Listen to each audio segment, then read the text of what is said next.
Pasaran buruh berkembang 2.5% pada suku pertama 2023 dengan merekodkan 16.65 juta orang berbanding 16.25 juta orang pada tempoh sama tahun lepas. Ini menurut sorotan pasaran buruh suku pertama 2023 yang dikeluarkan DOSEM pada Mei.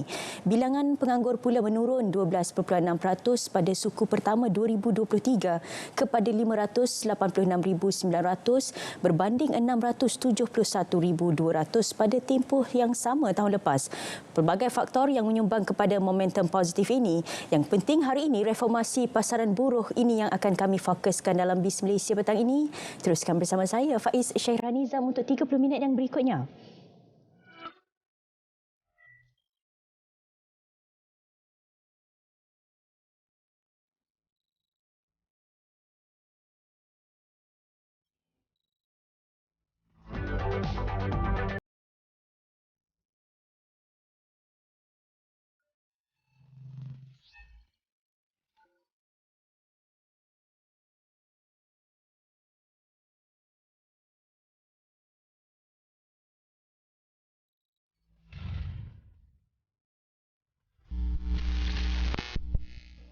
Assalamualaikum dan salam Malaysia Madani. Ini BIS Malaysia, Selasa 8 Ogos 2023. Terima kasih kepada anda yang memilih kami untuk terus bersama berita RTM dan TV1. Selain itu, BIS Malaysia juga boleh terus diikuti melalui Facebook Live dan YouTube BIS Malaysia. Sebelum kita ke topik perbincangan utama, kita ikuti dahulu perkembangan ekonomi semasa. Lembaga Pelancongan Jordan JTB menjalin kerjasama dengan Persatuan Ejen Pelancongan dan Pengembaraan Malaysia MATA bagi meneroka potensi pasaran baharu Jordan. Kerjasama itu bagi mempertingkat hubungan pelancongan dan membina peluang perniagaan baharu bagi ejen dan operator pelancongan kedua-dua negara. Jordan is actually reinventing itself as not just a faith-based destination, but it's also a fun-based destination.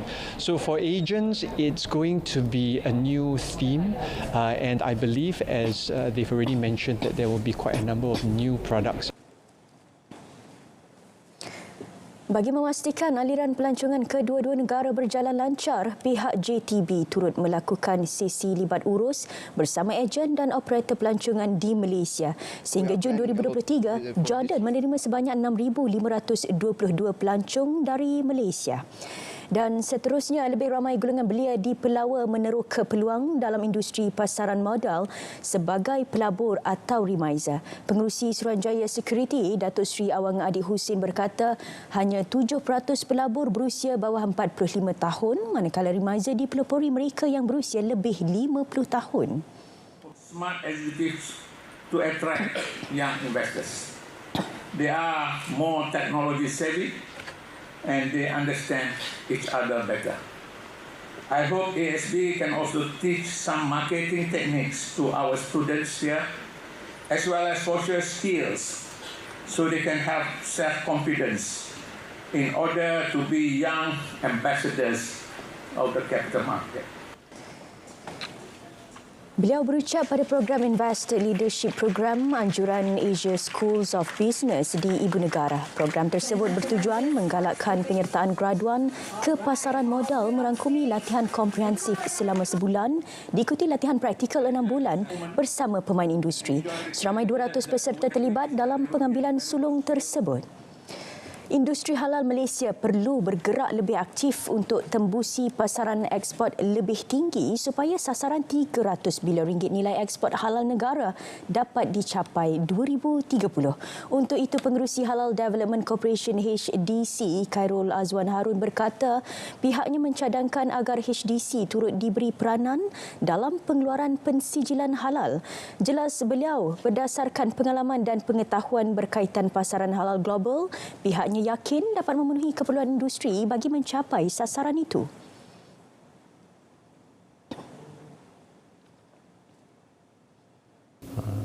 Jadi kita minta supaya kuasa untuk membuat persijilan juga diberi kepada HDC. Bukan kita berniat nak mengambil alih peranan dan tugas JAKIM ataupun Jabatan Agama Islam ataupun Majlis Agama Islam Negeri-Negeri, tapi kita mahu menjadi pelengkap. Kita juga diberi peranan yang besar untuk memberi persijilan kepada pengilang-pengilang dan syarikat-syarikat pengeluar produk-produk halal bagi pasaran ekspor.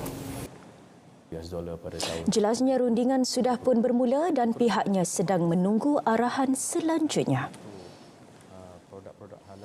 Dan seterusnya beralih ke perkembangan saham. Ringgit dibuka rendah berbanding dolar Amerika pada sesi awal dagangan pagi ini berikutan sentimen semasa dalam pasaran yang menunjukkan prospek pertumbuhan global yang lebih lemah. Kita ikuti paparan saham yang disediakan oleh PNB Investment.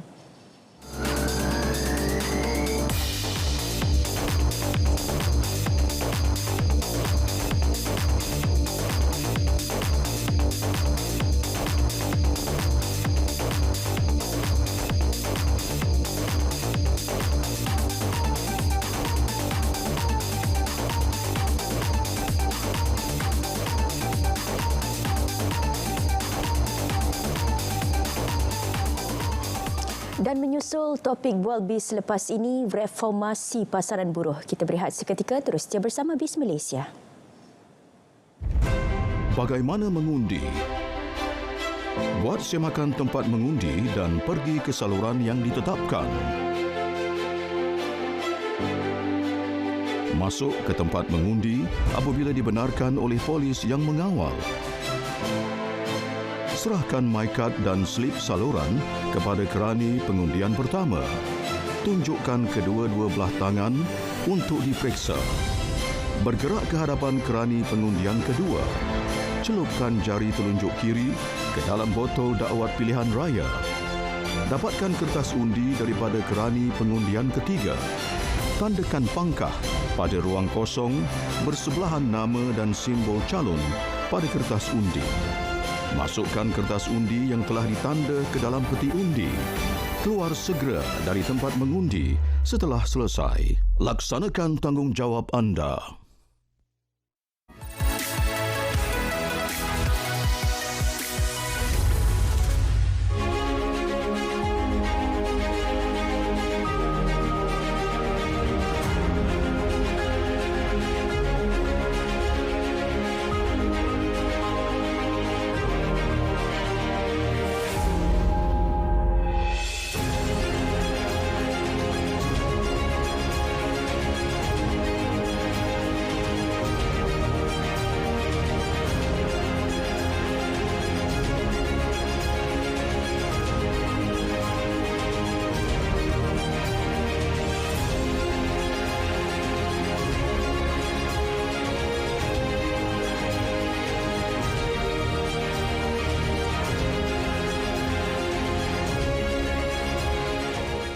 Berdasarkan laporan statistik upah pekerja sektor formal suku pertama 2023 yang dibentangkan minggu lepas, lebih 2 juta pekerja Malaysia masih berpendapatan kurang RM2,000 sebulan.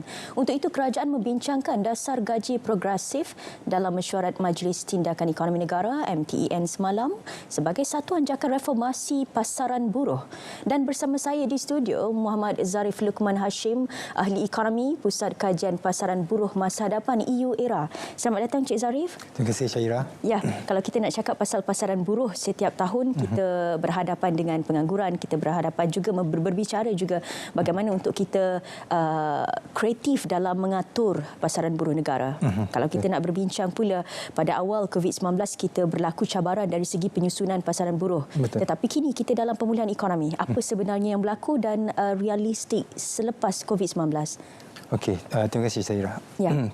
Sebenarnya apa yang kita dapat lihat pada tahun 2022, maknanya daripada laporan yang disediakan oleh pihak Jabatan Perangkaan Malaysia, terdapati bahawa kadar pengangguran Malaysia telah berkurangan daripada 4.6% 2021 kepada 3.9%. Ini bermakna kadar pengangguran ini sudah mencapai tahap, sudah boleh dikatakan mencapai target RMK ke-12. Tapi saya tak tahu, setakat ini kita ada kajian separuh penggal RMK ke-12.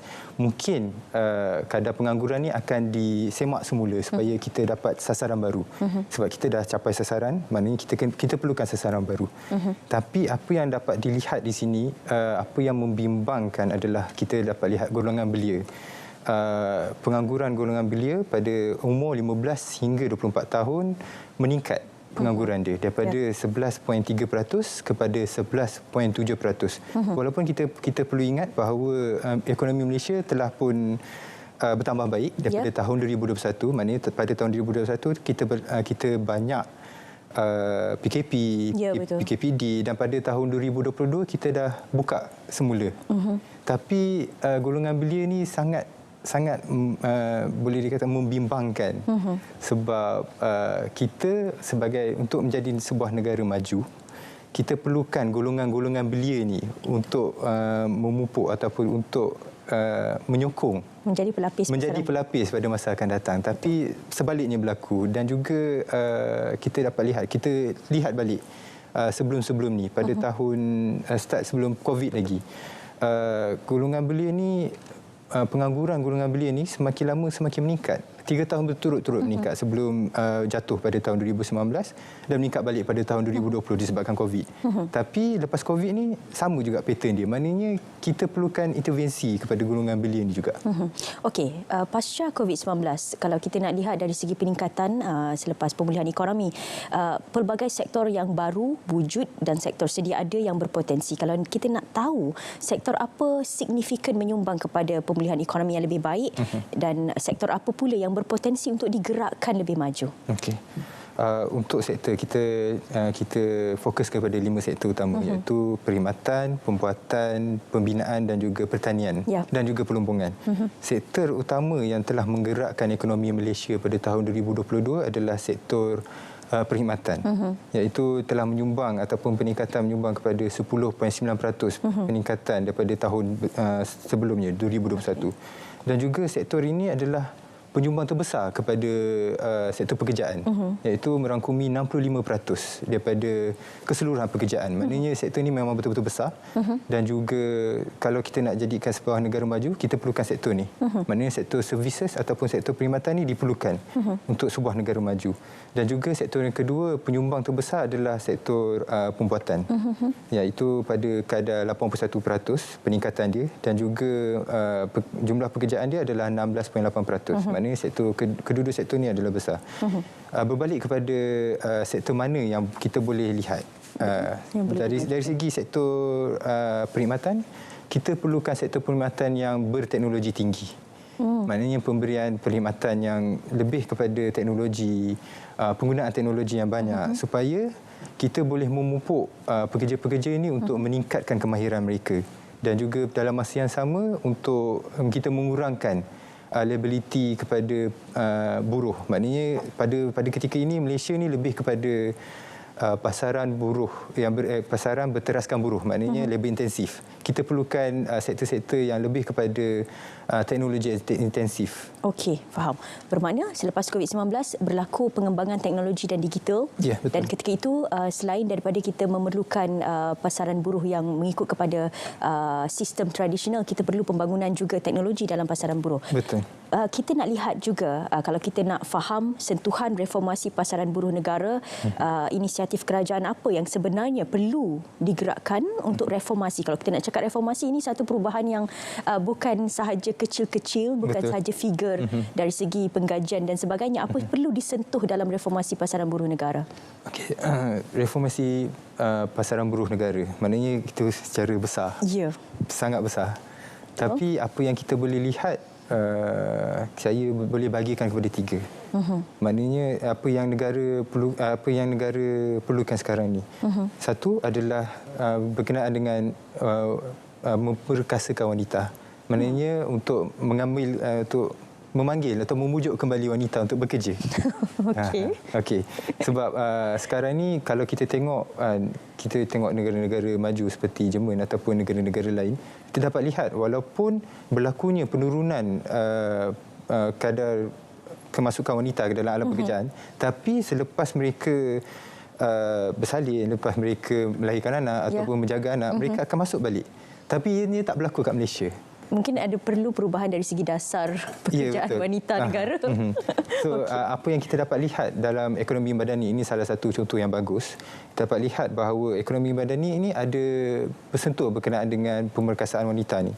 Salah satunya adalah ekonomi penjagaan ataupun dipanggil care ekonomi, di mana untuk menarik minat wanita untuk masuk dalam sektor pekerjaan, ekonomi madani akan memberi inisiatif kepada golongan wanita ni untuk sebagai untuk skim penjagaan anak-anak mereka. Betul. So itu satu. Dua lagi, yang kedua adalah berkenaan dengan belia dan juga pekerjaan. Salah satunya adalah ekonomi industri. Dan sebelum ni sebenarnya ekonomi industri adalah kita penjenamaan semula daripada ekonomi in factory pada tahun 2021 dan dibawa kembali.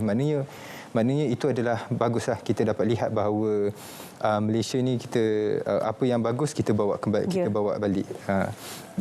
Dari segi ekonomi industri ni kita dapat lihat bahawa kita menyediakan peluang pekerjaan kepada golongan belia.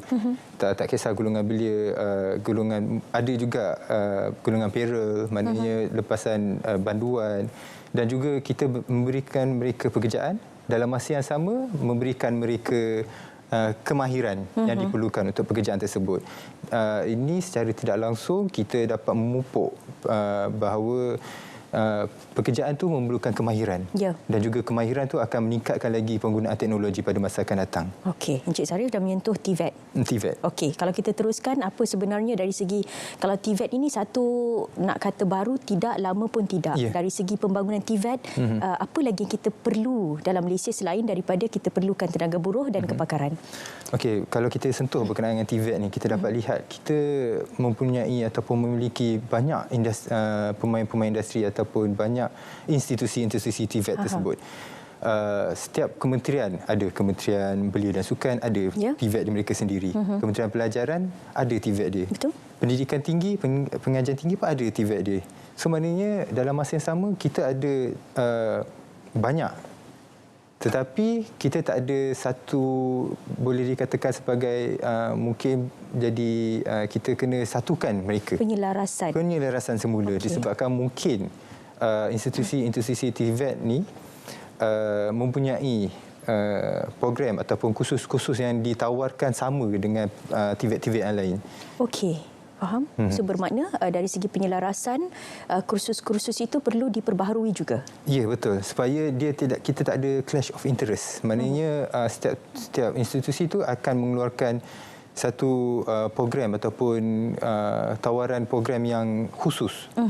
Dan apa yang penting untuk TVET ini adalah kita kena kembali melihat semula kurikulum yang ada di TVET. Bermakna kita tidak boleh melihat kurikulum tersebut kepada supply base, maknanya penawaran. Kita kena lihat kepada permintaan pekerjaan tersebut. Jadi maknanya kita memerlukan industri yang melihat bagaimana, apa yang industri nak. Betul. Apa pelajaran yang kita perlu buat untuk kita mengisi kemahuan industri tersebut. Okey, dari segi kerjasama swasta, kalau kita nak faham bagaimana pula dari segi penyediaan kumpulan TVET atau kemahiran ini, selain daripada kerajaan juga perlu menitik beratkan kepentingan TVET, swasta perlu bekerjasama juga untuk menyediakan peluang pekerjaan dari segi pekerjaan berkemahiran.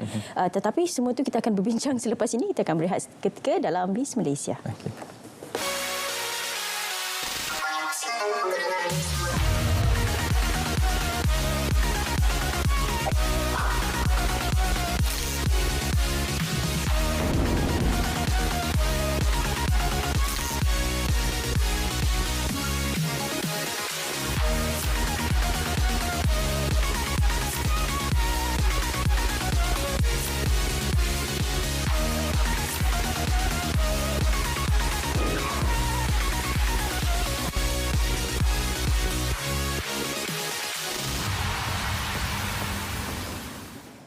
Okey, masih kita berbicara mengenai reformasi pasaran buruh dan ketika ini kita berpeluang untuk menyentuh berkaitan dengan industri berkemahiran iaitu TVET yang perlu dibangunkan bukan sahaja di peringkat pasaran buruh tetapi bagaimana peluang-peluang atau mungkin tenaga belia yang perlu diperbaharui dan perlu dibekalkan untuk potensi pasaran TVET dalam negara. Kita masih bersama dengan Encik Muhammad Zarif Luqman Hashim, Ahli Ekonomi Pusat Kajian Pasaran Buruh Masa Hadapan EU-ERA, untuk kita faham berkaitan dengan potensi TVET dari segi bagaimana belia menceburi pasaran ini dan bagaimana pula kerajaan perlu masuk campur agar swasta juga memberi peluang kepada pendedahan atau pembukaan industri TVET negara. Okay, terima kasih.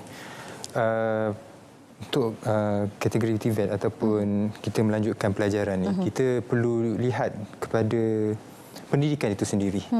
Pada permulaannya kita dapat lihat bahawa Malaysia ni kita nampak kurang pendedahan berkenaan dengan pekerjaan dari alam sekolah lagi.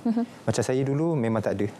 Saya tak pasti zaman-zaman sekarang ni. Tapi apa yang kita perlu lihat adalah kita kena menyemai kembali input-input berkenaan dengan pelajaran ataupun berkenaan dengan pekerjaan daripada sekolah lagi. Maknanya pada masa yang sama kita memupuk golongan-golongan belia ataupun golongan-golongan pelajar ni supaya mereka tahu masa depan mereka nak buat apa. Jadi apa. Kita dapat lihat untuk Jerman, kita tengok TVET Jerman. Jerman adalah salah satu contoh yang terbaik untuk TVET ni, bahawa kita dapat lihat daripada umur 14 tahun lagi mereka telah memupuk pelajar-pelajar mereka untuk bersama-sama untuk dalam TVET tersebut. Kita dapat lihat mereka telah menyediakan peluang pekerjaan ataupun mereka dah ada career path untuk untuk pelajar mereka, daripada mereka nak sambung bahagian sastra ataupun bahagian TVET ataupun bahagian sains. Mereka telah menunjukkan satu clear path kat situ. Tapi tidak di Malaysia. Maknanya kita kena perlukan benda itu sebenarnya sekarang ini. Kalau ikutkan dulu sastra dan sains, kita perlu juga satu modul kemahiran. Okey, kita dah sentuh berkenaan dengan TVET. Ada waktu yang ada, saya nak sentuh pula berkenaan dengan isu yang sentiasa kita bincangkan setiap tahun berkenaan dengan dasar penggajian negara. Kalau kita nak ikutkan, setiap tahun ada secara gradualnya gaji itu dinaikkan. Betul. Tetapi tahun ini satu modul yang diperkenalkan iaitu dasar gaji progresif. Model dasar gaji progresif. Kalau ikutkan apa sebenarnya yang perlu direformasikan dalam dasar penggajian negara pula? Okey, sebenarnya dasar gaji progresif ni baru untuk Malaysia. Maknanya baru diperkenalkan pada tahun ni. Tetapi dasar gaji progresif ni adalah dasar gaji yang telah dijalankan oleh negara jiran kita, Singapura. Singapura telah menjalankan model gaji progresif ataupun dasar gaji progresif ini lebih lama. Bermula pada tahun 2012 lagi. Telah buat kajian rintis, projek rintis berkenaan gaji progresif ni. Tapi apa kita nak kaitkan dengan penggajian negara? Kita dapat lihat pada ketika ini kita hanya ada satu dasar berkenaan dengan gaji negara, iaitu dasar gaji minimum. Dan dasar gaji progresif ini adalah sebenarnya kita boleh sampaikan adalah penambahbaikan kepada dasar gaji minimum ni. Tetapi kita harus ingat bahawa dasar gaji minimum ni kita tak boleh nak hapuskan. Tapi dasar gaji minimum adalah kita punya lantai harga gaji. Dan juga dasar gaji progresif ini adalah peningkatan daripada lantai yang kita ada. Maknanya sekarang kita ada 1,500. Mungkin lepas kita tingkatkan kemahiran pekerja, mereka akan dapat gaji lebih tinggi, 1,700 mungkin. Berikutan termasuklah dengan jawatan baru. Maknanya peningkatan kemahiran termasuk jawatan dan juga gaji tersebut daripada gaji minimum tu. Ini adalah salah satu daripada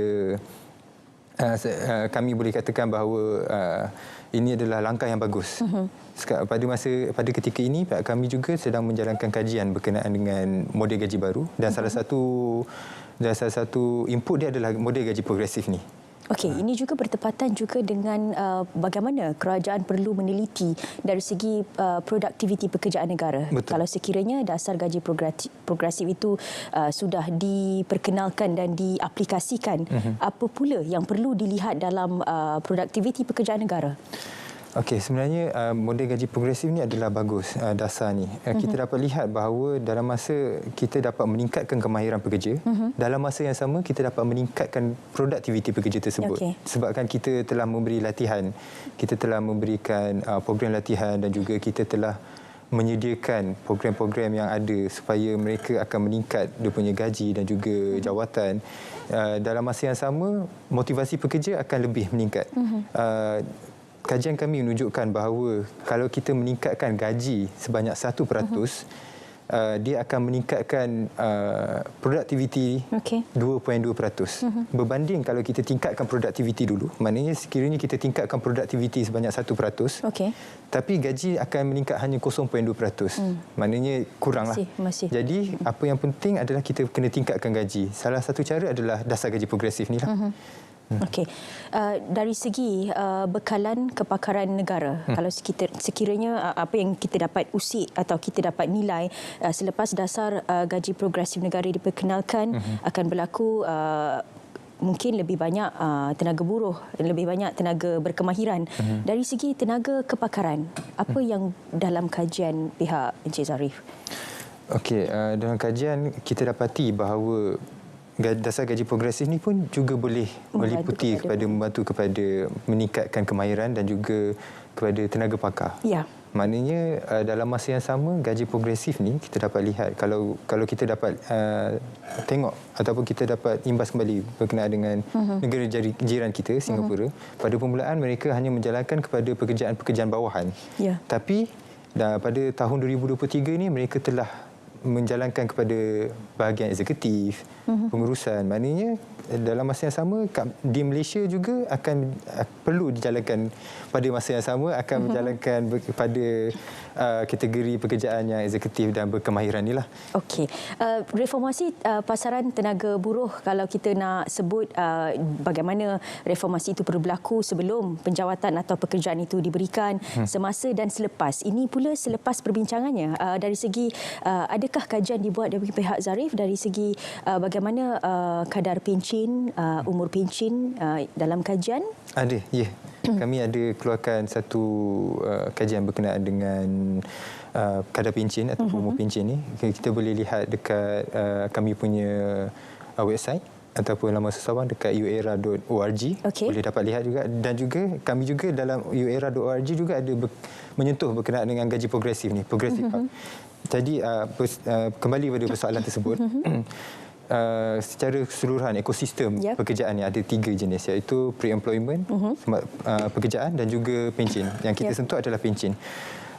Kita dapat lihat bahawa kadar umur sekarang ni lebih meningkat. Maknanya pada sebelum ni mungkin kemungkinan kadar kematian pada umur 65, 70. Tapi pada ketika ini meningkat kepada 70-80. Dalam masa yang sama, apa kita nak buat golongan ni? Mereka berpotensi untuk menyumbang kepada negara. Ya, betul. Mereka berpotensi. Dan juga kita dapat lihat juga ada kajian kita jalankan dapat menunjukkan bahawa mereka ni ada juga yang kembali bekerja. Disebabkan salah satu sebabnya adalah tekanan hidup. Dan yang keduanya adalah ini adalah golongan yang berpendidikan tinggi. Mereka memerlukan sesuatu benda yang untuk mereka bekerja. Betul. Maknanya mereka dah lama bekerja, 30-40 tahun mereka dah bekerja. Tapi bila mereka berhenti, tak tahu nak buat apa. Mereka masih ingin menyumbang. Jadi mereka masih ingin menyumbang. Dalam masa jadi apa yang kita perlukan adalah kita perlukan kemahiran. Kita perlukan memberikan kemahiran kepada golongan-golongan ini supaya mereka boleh menyambung untuk bekerja semula ataupun menyumbang kepada generasi baru. Betul. Baik, satu perbincangan yang cukup pantas untuk kita faham apa reformasi pasaran buruh negara. Terima kasih kita ucapkan kepada Encik Muhammad Zarif Luqman Hashim, Ahli Ekonomi Pusat Kajian Pasaran Buruh Masa Hadapan UERA atas perkongsian yang diberikan. Selepas ini kita boleh saksikan Pastikan Sahih. Untuk itu, Bis Malaysia edisi 8 Ogos 2023 berakhir di sini. Saya Faiz Syahrani